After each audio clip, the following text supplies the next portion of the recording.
서울 관악구에 가면은 명문교회라는 교회가 있어요. 굉장히 큰 교회죠. 아주 사람들이 많이 모이는 그런 교회인데 거기에 신부하는 이덕진 목사님이라고 하는 분이 계시는데 아주 특이한 목사님이세요.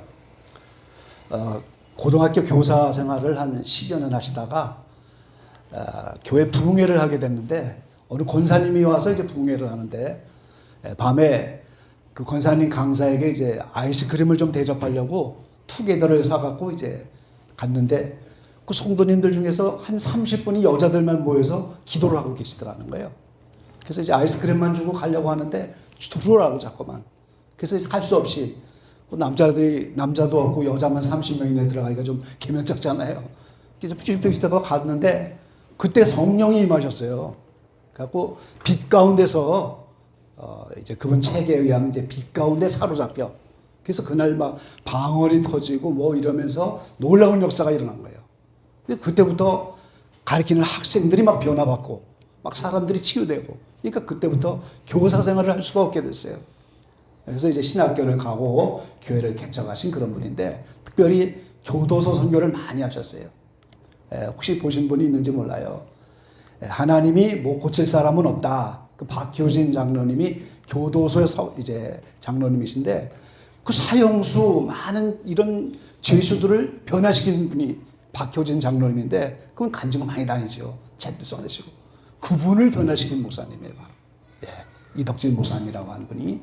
그래서 그분이 이제 박효진 장로님도 변화시켜 교도소 선교를 많이 하신 분인데 그분이 책을 쓰셨어요. 1990년에 강도사 때 이제 갑동쪽에는 강도사 제도가 있잖아요. 목사님 되기 전에 책을 쓰셨는데 간증 수기예요. 개척계가 어려우니까 이제 수기를 썼는데 1천만 원 고료의 금상을 받으셨어요. 이분이. 그게 저 천구문을 향하여 그런 책입니다. 그리고 그 책 끝부분에 오늘 빛 가운데 사로잡혀 그 부분이 있어요. 전에 그 간증을 제가 들은 적이 있는데 이번에 설교 준비하면서 그 간증을 다시 한번 제가 듣고 그거를 여러분에게 그대로 전해보려고 하는 거예요. 제 간증이 아니고 간증을 소개하는 그런 시간을 제가 가지려고 하는 거예요. 그래서 그분이 그 책이 1,000만 원 고료에 당선돼서 이제 그 빛 가운데 사로잡혀 그 부분이 마지막 책에 있는데 그 내용을 간증하는 분을 이제 간증하는 부분을 제가 소개하려고 하는 거죠. 어느 날 목사님한테 전화가 왔어요. 이덕진 목사님입니까? 예. 제가 저 전라도 어디에 있는 이런 목사인데 우리 교회 와서 간증을 좀 해주십시오. 이렇게. 집회를 좀 해주십시오. 이렇게. 그래서 무슨 집회입니까? 그러니까 우리 교회 오셔서 집회를 좀 해달라고. 거기가 어디입니까? 그러니까 전라도 광주 아시죠? 예, 알지요. 광주 모르는 사람이 어디 있겠어요? 거기서 조금 더 가면 화순이라는 데가 있습니다. 거기서 무등산을 2개 넘으면 수만리라고 하는 마을이 나오는데 그 수만리가 이제 우리 교회가 거기에 있습니다. 성도는 몇 명이나 되십니까? 그러니까 5명입니다. 이 부흥사 목사님이 5명 교회 가기가 어렵잖아요. 목사님하고 사모님하고 아들하고 딸하고 거기서 4식구예요. 한 명이 더 있는데 거기에 시골 학교가 있어요. 지금은 폐교되고 없죠. 시골 학교에 학생들이 15명인데 교사가 2명입니다. 당번할 때는 이제 거기서 자게 되고 당번이 아니면 광주 집으로 가는 그분이 예수를 믿는 교사가 하나 있어갖고 올 때도 있고 안 올 때도 있고 그래서 이제 잘하면 5명이고 아니면 목사님의 가족만 넷이서 예배를 드리는 거예요. 근데 거기로 와달라고. 근데 조건이 목사님이 와서 하루 전에 와서 전도를 해갖고 집회를 해야 됩니다. 그 어이가 없잖아요. 아니 지금 전도해놓고 사람이 많이 있어도 갈까 말까 하는 바쁘신 목사님인데 직접 하루 전에 내려와서 전도를 해갖고 부흥회를 하라는 거예요, 지금. 그럼 어떻게 해요? 일단 알았다고. 그리고 이제 끊고. 근데 기도만 하면 그게 자꾸만 기도를 잘라 먹으면서 그 생각이 나게 한다는 거예요, 자꾸만. 그래서 이분이 한 2주간 기도하다가 전화를 했어요, 거기에. 그럼 거기를 이제 가기로 한 거예요. 자꾸만 하나님이 떠오르게 하니까 하나님 뜻인가 보다. 그럼 이제 거기 가기로 한 거죠. 교도소 선교하면서 본교회 교인도 아닌 집사님 2분이 이제 따라가기로 했는데 한 분은 여의도에서 부동산 하는 부자 집사님. 예. 이제 그분이 따라가기로 했어요. 목사님 이번에 어느 교도소로 갑니까? 교도소가 아니고요. 들은 대로 광주 아시죠? 거기서 조금 더 가면 하순 나오는데 거기서 무등산 2개를 넘어가고 예. 거기에 이제 수만리에 교회가 있다고 거기 가는 거라고. 근데 어떻게 될지 모르니까 좀 선교비를 좀 많이 준비하라고. 이 부동산에서 돈이 많은 집사님이니까 300만 원만 준비하라고. 90년대 300만 원 큰 돈이잖아요. 그리고 이제 또 한 집사님한테 전화를 했는데 이분은 커튼 가게를 크게 하는 분인데 옛날에 기독교 영화 같은 거 막 돌리잖아요. 이제 필름 영상에 돌리면서 전도하러 다니 그거 하시는 집사님이에요. 이제 커튼 가게는 부인한테 맡기고 영상에 돌리러 다니는 그런 집사님을 또 불렀어요. 어째 셋이서 간 거예요. 이제 광주까지 가서 하순까지 가서 부동산 2개 넘어가고 이제 거기 도착했는데 그 수만리를 찾아가니까 그 학교 옆에 교회가 하나 잘 지어져 있더라는 거예요. 깜짝 놀라갖고 아니 5명밖에 없는 교회인데 어떻게 이렇게 아름답게 교회가 지어있지? 깜짝 놀란 거죠. 그리고 이제 초인종을 딱 눌러갖고 누가 나오는데 보니까 더 놀랄 일은 장님이 나오시는 거예요. 장님이 나오시는 거예요. 근데 그나마 목발을 짚고 나오는데 한쪽 다리가 없어. 그분이 목사님이에요, 거기. 그러니까 한쪽 다리가 잘려져서 없고 눈이 멀은 장님 목사님이 나와갖고 따라 들어오라고. 그러니까 너무 놀래고 이제 말도 못하고 따라 들어간 거죠.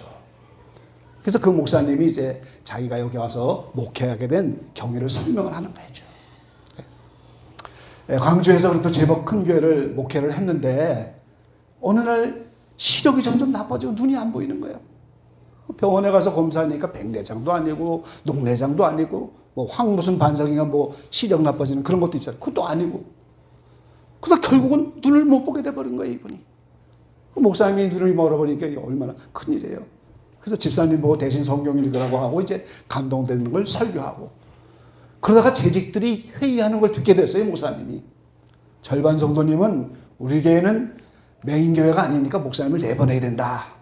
메인 교회로 가시던가 뭐 이제 눈을 안 보이니까 목사님 보내드리자.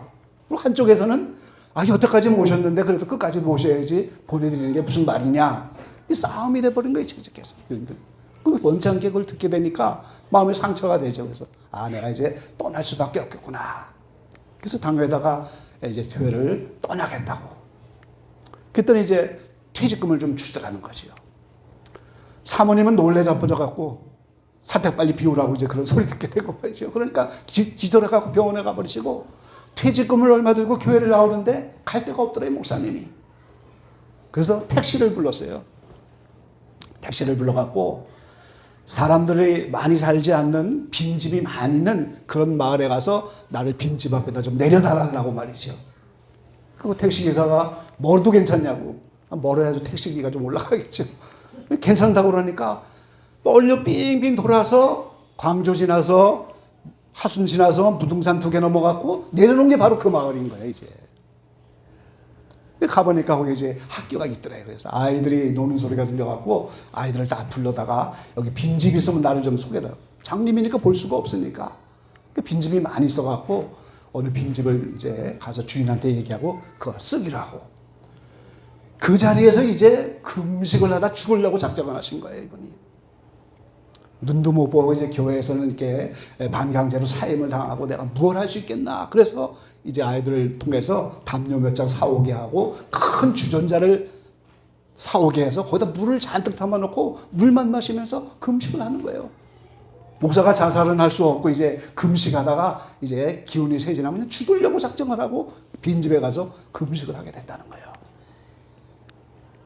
그래서 하루 금식하고 이틀 금식하고 금식을 자꾸 하다가 보니까 이제 정신이 희미해지는데 어느 날 음성이 들리더래요. 무의야 그렇게. 그 목사님 이름이 이무의예요. 이무의. 누구십니까? 하나님의 음성을 처음 들어보니까 이제 누구십니까? 그러니까 나는 하나님이다 그러면서 음성이 들렸다는 거예요.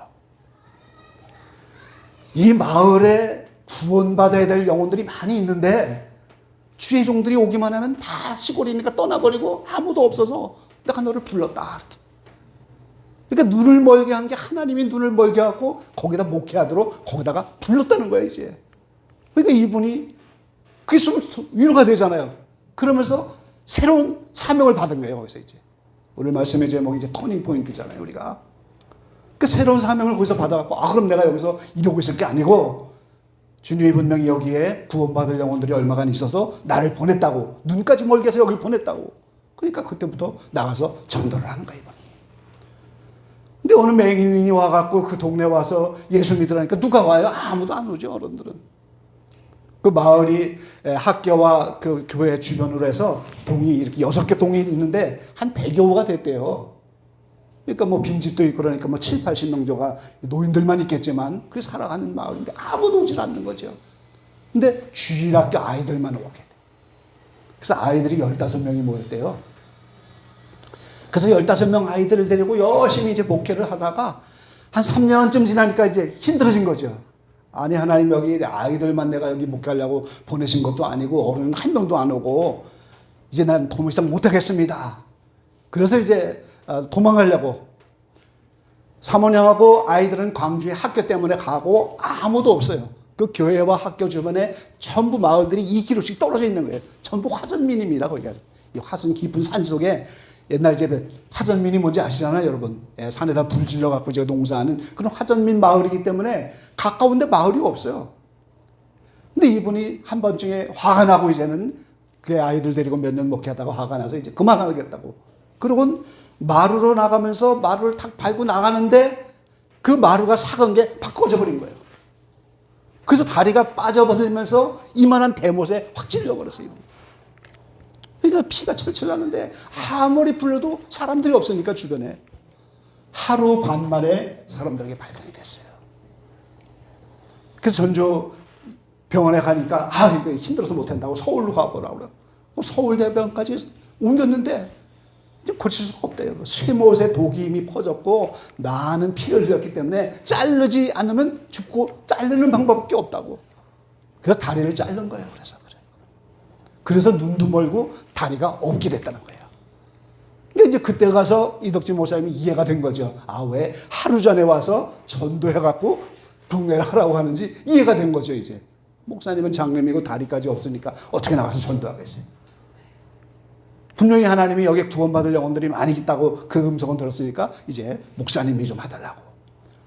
그렇게 힘들어 있는데 이덕진 목사님이 그 베데스다 기도원이라는 데 가서 부흥회를 했는데 그날 성령의 역사가 막 나타나고 목사님이 빛 가운데 자기가 예수님 만난 증거를 한 그 테이프가 있었는데 그걸 누가 이 강주 그 목사님한테 갖다 주었더라는 거예요. 그 테이프를 들은 거예요. 그래서 이분도 나처럼 하나님 만나신 분이구나. 자기도 하나님 음성을 듣고 이제 그 하나님을 만났으니까. 그래서 부흥회 초청하면서 그때 하나님 만난 사람이라면 올 줄로 믿습니다. 그렇게 억지스럽게 이제 안 오면 못 만났다는 거 아니냐고 이제 그런 뉘앙스가 보이는 그런 말을 자꾸 했기 때문에 이제 그래서 결국 온 건데 이제 하나님을 만난 사람이 여기 와서 이렇게 전도를 해서 부흥회를 하라. 그 의미를 알게 됐다는 거죠. 얼마나 기가 막혀요. 같이 갔던 여의도 부동산 집사님도 그다음에 영화 돌리는 집사님도 어이가 없는 거죠. 이게 지금 필름 돌리려고 영상에 돌리려고 막 하고 쫓아왔는데 사람도 없고 할 일 없어요. 그래서 이 목사님이 할 수 없이 이제 강대상에 가서 한 2시간 기도를 하는데 하나님이 지혜를 주시더래요. 주일학교 달란트 주는 생각이 나더래. 그래서 경품 목회를 하면, 경품 집회를 하면 되겠구나. 이런 아이디어가 갑자기 생각이 났대요. 이제 그분이. 그래서 거기 이제 시장에 가서 물건을 많이 사왔대요. 내복, 양말, 퐁퐁, 퐁퐁이라고 써있더라고요. 퐁퐁. 옛날에 이제 세제 이름이 퐁퐁이잖아요. 퐁퐁도 사고 뭐 많이 샀어요. 그리고 큰 시계도 사고 뭐 300만 원 갖고 갔으니까 이제 많이 샀겠죠, 경품을. 그리고 첫날에는 불고기, 둘째 날은 잡채밥, 셋째 날은 볶음밥을 해주기로. 근데 이걸 이제 알려야 되는데 누구한테 알리겠어요? 그래서 이장을 찾아갔대요. 종합선물센터 하나 찾아가고 이장님한테 가갖고 이거 우리가 서울서 왔는데 이렇게 마을을 위해서 잔치를 좀 하려고 하는데 광고 좀 해달라고. 그 시골에는 확성기가 있어서 다 들리잖아요, 이제 그게. 그러니까 이거 선물센터 안 줘도 할 텐데 뭐 그러냐면서 이렇게 받아갖고 계속 광고를 하시더라는 거예요. 그래서 이제 그 사모님이랑 같이 불고기를 몇 명이 올지 모르니까 많이 만들어놔야 되잖아요, 이제 지금. 그래서 목사님이 난생 처음으로 불고기 절이느라고 이제 부흥회가 갖고 이제 불고기 절이느라고 바쁜 거죠. 그 불고기를 잔뜩 절이고 이렇게 하는데 어떤 할머니가 쭈삣쭈삣 오시더라요. 오늘 여기서 불고기 주는 거 맞냐고. 경품권 주는 거 맞냐고. 맞다고 그러니까 들어와 그러니까 쭉 따라오더래요, 할머니가. 그래갖고 45명이 모였대, 첫날에. 그래서 불고기 잘 첫날 먹이고 이제 집회를 하는데, 목사님이 어떻게 그 할머니들한테 설교할 생각이 안 나갖고 누구를 하나 이제 모셨어요. 지방 검찰청에 다니던 두 목사님이라고 하는 분이 계시는데, 이분이 회를 잘못 먹어갖고 그 촌충알이 머리로 들어갔어요, 이게. 촌충알이 머리로 들어가갖고 알을 까갖고 간질이 나타난 거예요, 이제. 이 뇌 속에 촌충알이 들어가 버리니까 얼마나 힘들겠어요. 그래서 7년 동안 간질 때문에 고생을 하셨어요. 근데 이분이 하나님을 만나서 기적적으로 나타난 거예요. 그래서 그 간증단에는 그 선배 목사가 하나 있었대요. 구 목사님이라고. 그분을 부르면 되겠구나 해서 첫날은 이제 불고기 잘 먹이고 그분을 데려다가 이제 집회하려고 목사님이 오셨대요. 구 목사님이 내려오셔갖고 그 이무희 목사님 장님 되고 다리 부러지고 이런 걸 이렇게 보더니 하나님이 용도 변경해서 쓰시는구만 그러시더래요, 그분이. 우스갯소리를 잘 하시는 목사님이라고. 그래서 그 첫날 불고기 먹이고 이제 간증 집회를 하고 찬송가는 딱 한 장, 82장, 1절만 부르기로 하고 이제 모른다고 생각하니까 나의 기쁨, 나의 소망들 그 하나만 이제 딱 부르고 1절만. 그리고 박수를 막 쳐서 열심히 치면 딸랑 주듯이 경품국 하나 더 주고 같이 간 집사님들이 이제 박수 잘 치는 사람에게 더 주는 거지. 그래서 첫날 집회를 이렇게 했다는 거예요. 둘째 날 내일 또 꼭 와야 됩니다. 그러니까 걱정하지 말라고 우리 다 온다고 말이죠. 둘째 날이 되니까 그날은 더 많이 왔더래요. 55명이 왔대. 둘째 날은 뭐예요? 잡채밥이잖아요, 이제. 잡채밥 이제 잘 먹이고 둘째 날은 기독교 영화를 상영한 거예요. 제주도 선교했던 이기풍 목사님 이야기, 그 영화 일대기가 있잖아요. 그걸 이제 돌려준 거예요.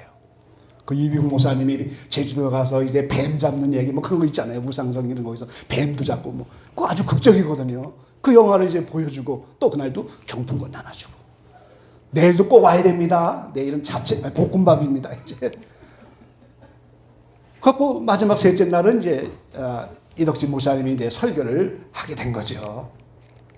그래서 설교를 하면서 사실 내가 서울에서 이렇게 부흥회 하나 온 건데 여기 목사님이 하나님이 여기 구원받을 영혼이 많이 있다고 그래서 우리가 이 부흥회를 하게 됐고 이제 그러면서 이제 사실 얘기를 다 하면서 이제 설교를 잘 마쳤대요. 그리고 이제 그날도 나의 기쁨 찬송을 또 이제 한 장 해야 되는데 갑자기 저 뒤에 있던 어떤 할머니가 이렇게 손을 들으면서 목사님 찬송가 다른 거 부르면 안 돼요 그러더라는 거예요. 아니 교회도 한 번도 안 다녀본 양반들이 무슨 찬송가를 뭐 알겠냐고. 아닙니다. 우리 찬송가 아는 거 있어요. 우리 다 유인원 주일학교 출신입니다. 갑자기 그러더라는 거예요 할머니가. 그래서 무슨 찬송을 부르려니까 411장 우리 예외에 있다가 411장 부릅니다. 예수 사랑하시면 거룩하신 말씀. 그 찬송가를 안다는 거예요. 그러면서 그 찬송가가 지금도 있습니까? 그러니 아니 있지요 당연히. 그래서 그 찬송을 부르기 시작했어요. 반주도 없이 1시간 반을 불렀대요. 아는 찬송가니까 이제 이 할머니들이 막 그래서 1시간 반 찬송을 하고 기도를 시켰는데 성령의 역사가 나타나고 막 쓰러지고 난리가 난 거예요 그날. 그래서 이제는 예수 믿게 되던 사람 결심을 시키면서 손을 들니까 45명이 죽을 때까지 예수 믿겠다. 45명이 결심을 하게 된 거예요. 그러면서 그 할머니 하나가 그러더라는 거예요. 70년 전에 90년에 이제 이 간증하셨으니까 70년 전에 아주 옛날 얘기죠. 70년 전에 광주에 미국에서 선교사 하나가 왔는데 그 한국 이름은 노가복 선교사예요. 노가복 선교사. 그분이 화순의 동강원의 화순의 이세종 선생님이 이제 유명한 성자님인데 그 이세종 선생이 나이 40이 되도록 결혼 못하다가 머슴살이 하다가 이제 나이 40에 돈을 많이 벌어갖고 결혼해갖고 아이를 못 낳으니까 무당 불러서 붓을 했던 사람이거든요. 그러다가 예수 믿게 된 사람인데 그 이세종 선생님을 세례준 선교사예요. 그 당시에 노가복 선교사가 이세종 선생님을 세례준 선교사인데 그 노가복 선교사가 그 옛날에 교통편이 없으니까 말을 타고 광주에서 화순까지 와서 화순에서 무등산 2개 넘어갔고 그 수만이 와서 전도를 했다는 거예요. 근데 어른들은 그때도 한 명도 안 오고 아이들만 그때도 15명 아이들만 15명을 모아서 매주 와서 복음을 전했는데 7년이나 그렇게 하셨대요. 7년. 그러다가 이제 이 노가복 선교사님이 본국으로 떠날 때가 됐다는 거예요. 그래서 이 노가복 선교사님이 떠나기 전에 아이들을 다 모아놓고 하나하나 끌어안고 기도를 했다는 거예요. 하나님, 제가 한국에 와서 할 일도 별로 없는데 이 어린 영혼들, 이들은 꼭 구원받아야 됩니다. 눈물을 흘리면서 아이들을 하나하나 끌어안고 기도를 했다는 거예요. 다. 그러면서 그 느티나무 아래에서 하나하나 끌어안고 기도를 하고 그리고 이제 본국으로 가셨다는 그 얘기를 하더라는 거예요. 그러니까 그때서 이제 비로소 모든 일이 다 알게 된 거죠. 70년 전에 그 노가복 선교사가 미국에서 와갖고 이 광주에서 아무도 가지 않는 그 화순 넘어 무등산 2개 넘어서 이 수만이 마을에 와서 7년간 아이들에게 복음을 전했는데 그때 복음을 듣고 아이들이 이 선교사가 떠나고 나니까 교회가 없으니까 그동안 신앙생활을 못한 거예요. 70년 동안. 그러다가 이제 이번에 이들이 구원을 받게 된 거예요. 그래서 목사님 보고 축도는 목사님이 하십시오 라고 이제 그 이모 목사님을 내세우니까 목사님이 운운하고 기도를 못 하더래요. 하나님이 이 영혼들을 구원하려고 내 눈을 멀게 하시고 내 다리를 부러뜨려갖고 나를 여기 오게 하셨다고. 저는 이제 죽어도 원이 없습니다. 그러면서 운운하고 축도를 못 했대요. 결국 그날. 그래서 그대로 이제 그 교회가 쓰고 그 아들도 목사님이 되셨다고 그러더라고요. 예, 이제 짧게 이렇게 제가 간추려서 말씀을 드렸는데 오늘 우리가 터닝 포인트가 필요한 거예요. 이 이야기, 이 간증 속에서 우리가 늘 깨달을 수 있는 게 뭡니까? 한 알의 밀을 던져서 복음을 전한 그 씨앗이 70년 후가 되어도 싹이 나더라는 거예요. 그러니까 때를 어떤지 뭐든지 너희는 말씀을 전하라 그렇게 말씀하잖아요. 그러니까 우리가 전도하기를 힘써야 돼요.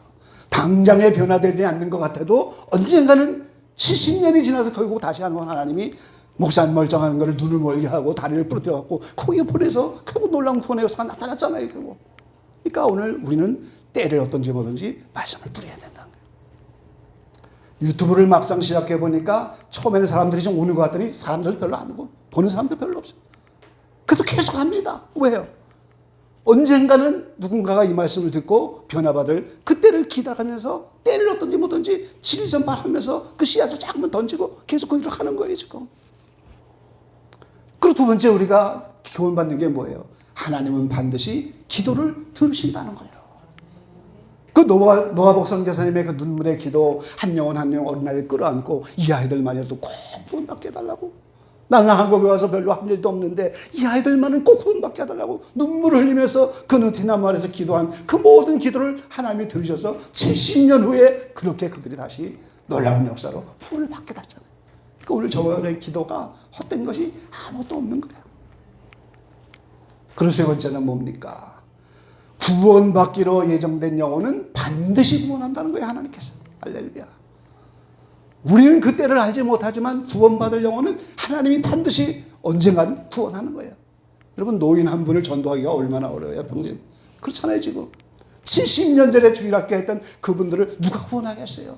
근데 하나님이 택한 영혼들은 그 목사님의 눈을 멀게 하고 다리를 부러뜨려서 결국은 그 영혼들에게 복음을 전해서 결국은 구원하고 말잖아요. 그러니까 하나님이 택하신 백성은 반드시 구원을 한다는 거죠. 그로 이 놀라운 구원의 역사를 맛보고 그 다음에 우리가 좀 더 새롭게 되기 위해서는 반드시 인생의 터닝 포인트가 있어야 한다는 거예요. 전환점이 있어야 되는 거예요. 획기적인 어떤 사건이 우리에게 있어서 전환점이 나타나야만 우리가 변화가 되어진다 그 말이죠. 그래서 오늘 사도 바울이 본문 가운데 그게 터닝 포인트가 됐잖아요 지금. 예수 믿는 자들 핍박하고 죽이고 이런 해방자인 그가 오늘 다메섹에서 빛 가운데 예수님을 만나고 나니까 그게 인생의 터닝 포인트가 돼서 새로운 전환점이 돼서 오늘 많은 고난을 받았지만 주님의 사도가 되어서 오늘 지금까지 복음을 전하고 신약성경의 절반을 써서 우리에게까지 그 지금 복음을 전하고 있잖아요. 저와 여러분이 한 영혼 한 군명에서 특별히 아직도 변화하지 못한 우리의 영혼들이 있고 그들을 위해서 부지런히 말씀의 씨앗을 뿌리시기를 바랍니다. 그리고 그들을 위해서 끊임없이 기도하시기 바랍니다. 때가 되면 하나님이 반드시 그들이 우리의 기도를 받으시고 그 역사를 이루시는 거예요. 그리고 택한 백성은 반드시 구원하시기 때문에 우리는 그때를 알지 못하지만 실망하지 말고 끊임없이 기도하시기 바랍니다. 그런 예가 너무나 많아요. 썬다싱이 그 많은 영혼을 위해서 기도했는데 그 썬다싱 살아생전에는 응답받지 못해도 썬다싱이 죽은 후에 오랜 세월에 그 기도가 다 응답돼서 다 구원을 받는 거예요. 조선의 성자 방해인 양이 그렇게 많은 영혼을 기도했는데 살아생전에는 응답받지 못해도 죽은 후에 많은 역사가 나타나서 많은 영혼들이 구원받는 그런 증거를 우리는 너무나 많이 보는 거죠. 오늘 우리의 기도가 헛된 것이 아무것도 없어요. 실망하지 말고 계속 기도하시고, 그래서 택한 백성은 반드시 구원한다는. 근데 우리가 알지 못하잖아요. 우리가 하나님이 누구를 예정하는지 어떻게 알겠어요, 우리가. 그러니까 하나님이 고치지 못할 영혼이 없다, 치료하지 못할 영혼이 없다. 그 박효진 목사님의, 박효진 장로님의 그 간증처럼 우리가 불가능은 없는 거예요. 나 같은 죄인도 변화시켰는데 왜 하나님이 변화를 못 시키겠어요? 그래서 우리가 낭망하지 말고 계속해서 기도하고 복음을 전하고, 또 우리가 개인적으로 성장하기 위해서도 반드시 터닝포인트를 만나야 되는 거예요. 어떤 획기적인 전환점이 와야 돼요. 여러분, 우리 성장론 다 들었잖아요. 무리와 생수가 와야 큰 은혜를 체험하면서 두 번째 연달로 뛰어들어가고, 또 두 번째 무리와 생수 경험을 해야 세 번째 연달로 뛰어들어가고, 그런 획기적인 전환점이 다 있는 거예요, 우리에게. 그래서 홍해가 갈라질 때 되면 갈라지고 요단이 갈라질 때 되면 갈라지는 거예요. 획기적인 전환점이 다 우리의 성장 과정에 다 있단 말이죠. 터닝 포인트가. 그래서 오늘 여러분이 오늘 이덕진 목사님의 간증처럼 70년 후에 그런 놀라운 역사를 일으켰던 그 하나님의 간증을 우리가 새기면서 낭망치 말고 기도하자. 영혼들을 끝까지 저들에게 터닝 포인트가 나타나게 하나님 도와주십시오. 사도 바울처럼, 이덕진 목사님처럼 빛 가운데서 주님을 만나서 빛 가운데서 오늘 사로잡히게 되는 거예요. 빛 가운데. 사람이 사람을 어떻게 변화시키겠어요? 하나님의 은혜로만 변화가 되는 거예요, 우리가. 여기서 낭망하지 말고 어린 신령부터 우리 어린애기까지 성체에 속한 모든 지체들 정말 터닝 포인트를 만날 수 있도록 기도하시고 말씀 뿌리시고, 그리고 하나님께 이렇게 나아갈 수 있는 저와 여러분 돼서 한 명도 나고됨이 없는 그런 지체들이 다 되기를 오늘 주의 이름으로 간절히 축원합니다. 기도하겠습니다. 사랑하신 아버지 하나님, 오래전에 이덕진 목사님의 빛 가운데 사로잡혀라는 간증을 들은 적이 있었는데, 이번 주에 사도 바울의 변화받은 이야기를 하려다가 그 간증이 생각이 나서 다시 한번 듣고, 부족하지만 이제 그 간증을 다시 한번 증거하며 소개를 했습니다. 하나님이 빛 가운데 우리에게 찾아와 주시지 않으면 우리는 어둠 가운데 있을 수밖에 없습니다. 하나님의 말씀 가운데 우리를 찾아와 주시지 않으면 우리는 아무것도 행할 수가 없습니다. 하나님이 우리에게 음성으로 들려주지 않으면 우리는 아무것도 행할 수가 없습니다. 남은 생에 아직도 변화받지 못한 한 영혼이 우리 교회 안에 남아있고, 또 우리가 개인적으로도 성장하여 주의 형상을 본받고 완전의 자리로 나가기를 간절히 소망하는데, 우리에게 터닝 포인트가 있지 않으면 우리는 성숙할 수도 없습니다. 불쌍히 여겨 주셔서 오늘 우리의 기도가 헛되지 않고 말씀을 뿌린 것이 헛되지 않고 때가 되면 하나님이 역사하신 걸 믿고 오늘 우리가 다 말씀과 기도로 더 용맹정진하는 우리 모두가 될 수 있도록 축복하여 주십시오. 한 분 한 분의 기도를 외면치 마시고 오늘 한 분 한 분의 그 말씀의 씨앗을 뿌리는 그 손길을 외면치 마시고 하나님의 때에 하나님의 사람들을 통해서 구원하게 하시고 놀라운 은혜의 역사를 나타내 주십시오. 아버지 하나님, 꼭 우리 각자에게 영적인 터닝포인트를 만나서 변화받고 성숙되고 새로운 도전을 받고 우리 모두가 하나님이 기뻐하는 귀한 자리로 나갈 수 있도록 우리 모두를 축복해 주시옵소서. 예수님의 이름으로 감사하며 기도 올려옵나이다. 아멘.